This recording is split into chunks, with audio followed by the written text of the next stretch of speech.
Okay, so finally, nandito na kami sa Burnham Park. Signal number 2 lang naman ang Baguio ngayon. So, this is our third day here in Baguio, and we've been trying to do this activity since day 1, and finally we are here. Signal number 2 lang naman. So, it's not too bad. Uy! Ang laki ng kinuha ko.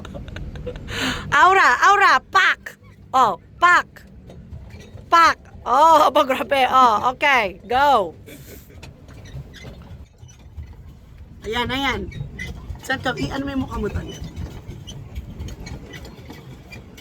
Yay! Natuloy ang aming Burnham Park bago mag-signal number 3. Go! I know, right?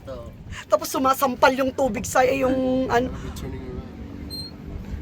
Sige na, has to be 10 laps. Hindi pa tayo naka 1 lap.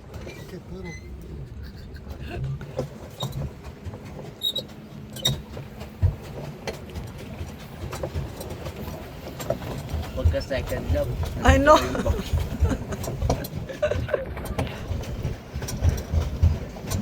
Ayan, very memorable dock right there. Diyan na stretch yung katawan ni Charisma. Oh.